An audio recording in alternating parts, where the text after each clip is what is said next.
मसीह की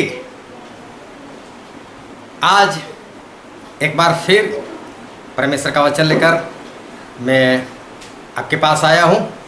अगर आप मेरी चैनल पर नए हो तो मेरी चैनल को सब्सक्राइब करो और उसके बाजू में जो बेल आइकॉन है उसको टच करना मत भूलें, ताकि आने वाले वीडियो की खबर आपको मिलती रहे और परमेश्वर के वचन के सहभागी बनते रहो, उनके ज्ञान में बढ़ते रहो। कई बार जब मैं बाहर निकलता हूँ अपने मोटरसाइकिल लेकर और चौराहे पर चारों ओर सिग्नल लगे होते और वहाँ पर मैं देखता हूँ कि जब रेड सिग्नल होता है तो हमें खड़े रहना होता है, तो रेड सिग्नल देखकर सभी खड़े हो जाते और ख़ास कर मैं बात कर रहा हूँ जो सबसे आगे पहले वाली लाइन होती है उन लोगों की। तो एक बात मैं हर रोज़ देखता हूँ, हर रोज़ जब भी मैं चौराहे पर खड़ा रहता हूँ और हर रोज़ निकलना होता है तो हर रोज़ एक बात देखने को मिलती है। वो होता क्या है कि चारों ओर की लाइट हरा सिग्नल हो तब तक 1.5 से 2 मिनट निकल जाते, वो लोग वेट कर रुकते हैं 1.5 से 2 मिनट तक। फिर जब उनकी बारी आती है तब हरी लाइट होने से पहले ही 6-7 पल बाकी होते, 6-7 सेकंड बाकी होते और सभी लोग भागने लगते हैं। तो 6-7 पल के लिए भी कानून तो तोड़ ही दिया। तो एक बार नहीं, हर रोज देखने को मिलता है और हर चौराहे पर ये बात देखने को मिलती है। तो ऐसा लगता है ये लोग ऐसा क्यों करते हैं? जब 1.5-2 मिनट खड़े रहे, 6-7 सेकंड और खड़े रहते, जब कानून तोड़ना ही था तो मैं तो बोलता हूँ फिर पहले से ही तोड़ देते, पहले से ही ना खड़े रहते, निकल जाते। 1.5-2 मिनट भी क्यों व्यर्थ वहाँ पर खड़े रहना? जब कानून ही तोड़ना था तो 1.5-2 मिनट पहले ही तोड़ देते। जब 6-7 सेकंड बाकी हो, 6-7 पल बाकी होते तब तोड़ते हो तो फिर वो जो धैर्य बना रहा था वो धैर्य कहाँ चला गया? और कानून चाहे आप 6-7 पल के लिए तोड़ो या 1.5-2 मिनट के लिए तोड़ो, कानून तोड़ना वो तो तोड़ना ही है। अगर इंसान 1 रुपये की चोरी करे या 1 करोड़ रुपये की चोरी करे, चोरी तो चोरी ही है। जो गुनाह है वो तो गुनाह है ही है। चाहे 1.5-2 मिनट के लिए कानून तोड़कर आप भाग जाओ या 6-7 सेकंड के लिए कानून तोड़कर भाग जाओ, जो गलत है वो गलत ही है। कानून तोड़ना तो कानून तोड़ना ही है, ये जुर्म है। तो बाइबल में भी ऐसा लिखा है, हम बाइबल में भी पढ़ते हैं परमेश्वर का वचन क्या कहता है। और याकूब की पत्री उसका 2 अध्याय उसका 10वां पद, वहाँ पर ऐसा लिखा है, क्योंकि जो कोई सारी व्यवस्था का पालन करता है परंतु एक ही बात में चूक जाए तो वह सब बातों में दोषी ठहरता है। मतलब कोई इंसान परमेश्वर की सारी आज्ञाओं को मान ले, लेकिन अगर उसमें से किसी एक आज्ञा को नहीं मानता तो इसका मतलब होता है कि वो सारी आज्ञाओं में दोषी ठहरता है। क्यों? क्योंकि सारी आज्ञा परमेश्वर की दी हुई, एक आज्ञा नहीं मानना मतलब परमेश्वर की तौहीन करना, परमेश्वर का अपमान करना। तो फिर सारी बातें ना मानो या एक ना मानो, एक ही बात है।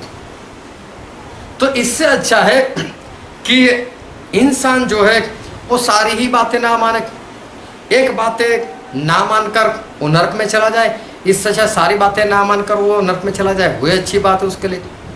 और एक बात मैं बताना चाहता हूँ कि समझो कोई इंसान सारी आज्ञाएं मानता था, किसी एक आज्ञा नहीं मानने के कारण वो नरक में चला गया। और वहीं पर नरक में एक दूसरा इंसान भी है जिसने एक भी आज्ञा नहीं मानी थी। उसने पूरी जिंदगी शराब पिया, व्यभिचार किया, चोरी की, गालियाँ बोला, लड़ाई झगड़े सब कुछ किया उसने, और आखिर में वो नरक में चला गया। अभी ये दोनों वहाँ पर मिल गए। अब ऐसा कुछ होने वाला नहीं है, वहाँ पर कोई बातचीत नहीं होने वाली, लेकिन सिर्फ मान लो कि ऐसा कुछ हो गया और उनके बीच में बातचीत हो गई। अगर ये भाई साहब ने उसको पूछा, भाई साहब आप क्यों नरक में आए?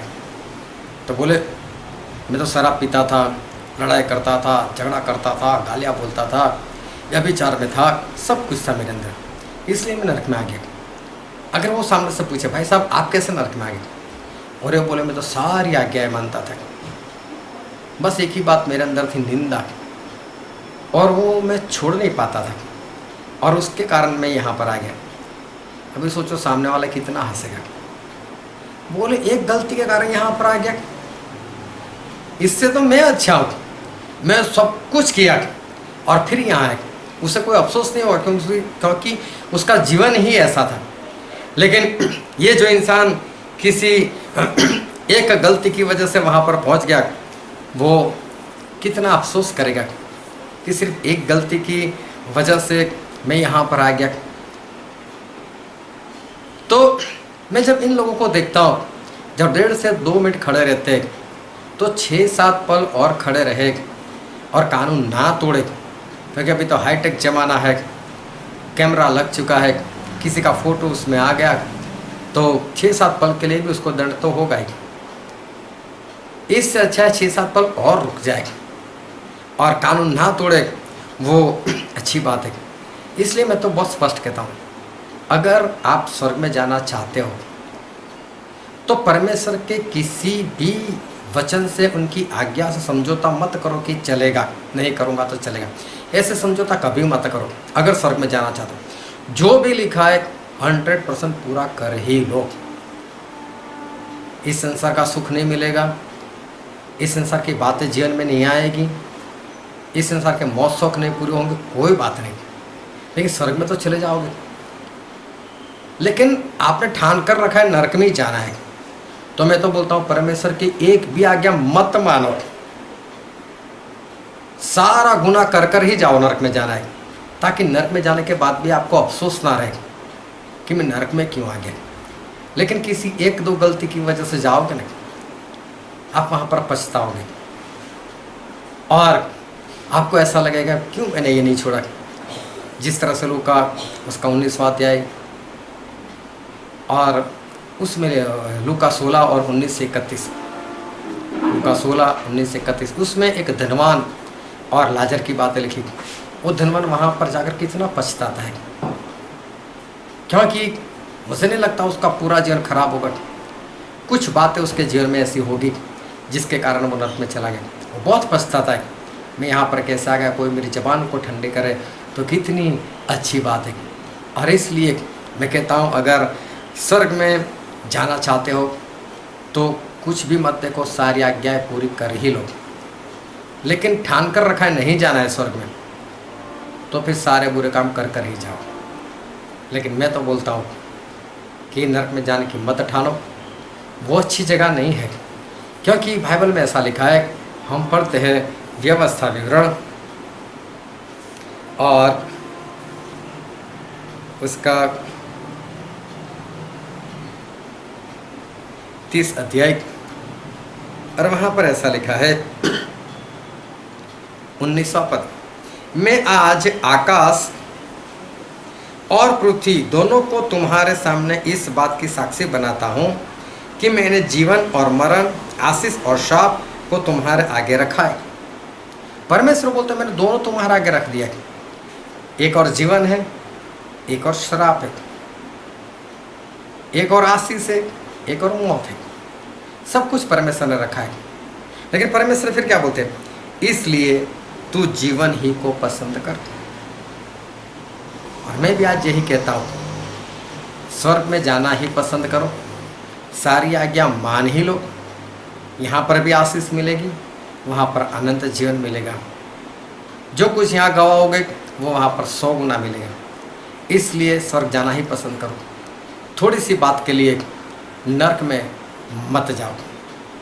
परमेश्वर आपको आशीष दे। आमीन।